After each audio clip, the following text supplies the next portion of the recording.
a very interesting perspective. It's talked about and rarely implemented. However, that is changing. When it comes to real estate projects, you need to isolate commercial real estate and residential real estate. Today, a very large supply, I probably would imagine upwards of 80% of commercial real estate is already sustainably built simply because the potential tenants will demand for it. A large multinational corporation, be it Toyota or be it Google or be it Amazon or anyone that is going to occupy your office space is going to not only ask for green buildings, not only ask for certified green buildings, they also ask for high levels of ESG compliance.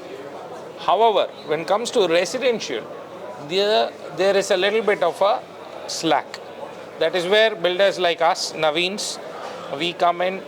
All our projects are either certified or non-certified, but green buildings nevertheless. The materials we use, all our medium, large size projects, anything above 50 units is certified green building in the residential space. Our Bangalore project, Navin Santya Poetry, is net zero water certified by IGBC.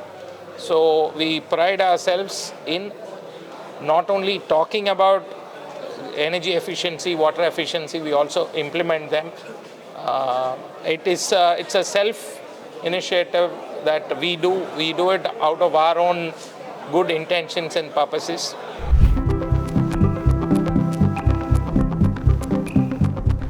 At the moment, no.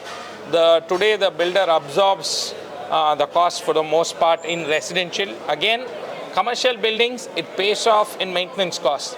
In residential buildings, the maintenance is borne by the customer.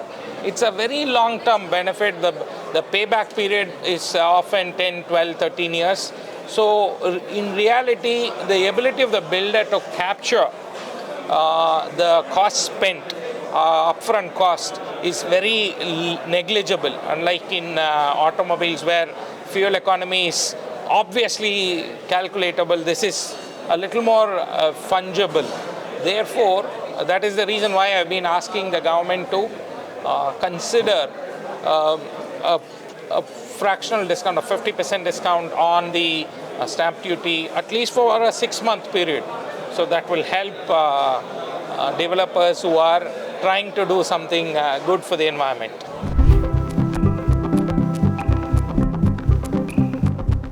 Absolutely. I mean, it's not too far in the future. It's right here. I mean, our Bangalore project is net zero water. Again, commercial buildings today are not just net zero water, they're net zero period. They're net zero energy as well. So for that to happen, incentives need to be doled out by the government, or people should be willing to pay for. People will not be, obviously, no one will like to pay 10% more for any long-term benefits, especially arbitrary long-term benefits. Whereas the push has to come from the government. Right now, solar panels are mandatory in residential buildings as well, which is offsetting a little bit of energy costs. But there are lots of challenges that we need to get over.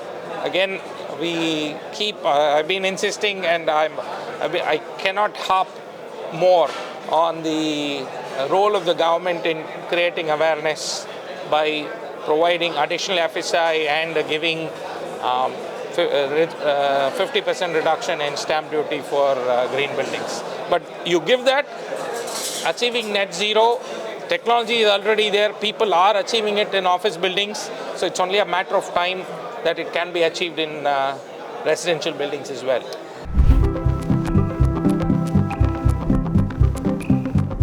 See, climate change is real. It's right. It's obviously out there. As we speak, the world leaders gather in Brazil to talk about the same points that we are mentioning here, and especially in a fast-growing economy like India, which kind of directly conflicts with environmental goals. It is a double challenge. That said, like I mentioned earlier, it is net zero water, net zero energy is definitely a certainty, a possibility, provided there is support and will. There are people like us who are willing now, and I think the government should step in. When it comes to waste management, it boils down to infrastructure. I think we are slowly catching up on infrastructure. It's a world over problem. Infrastructure is generally a few years behind. In our case, maybe a decade and a half behind, maybe 2 decades behind. For example, OMR, the first development of OMRs was started in early 2000s. 20 years down the line, we're just putting metro water. 25 years, we're just putting metro water. We're just putting sewage, providing sewage collection. I think the government should also speed up from their side in creating this infrastructure. Once you create the infrastructure, there is enough technology to make it sustainable.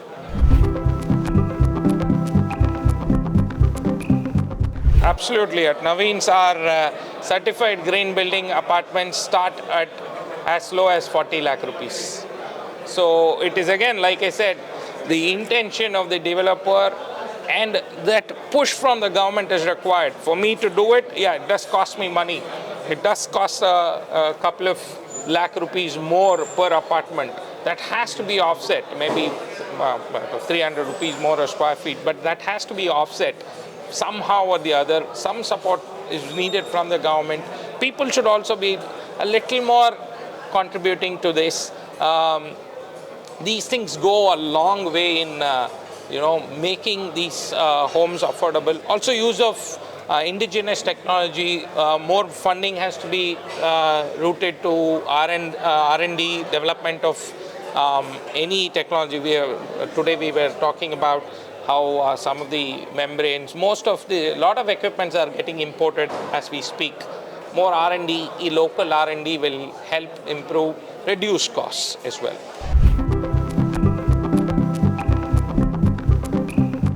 Some states are more proactive than the others. I know a couple of states where there is incentive, like I mentioned, reduced, the higher FSI is being given for sustainable buildings. I think that push has to come from the government.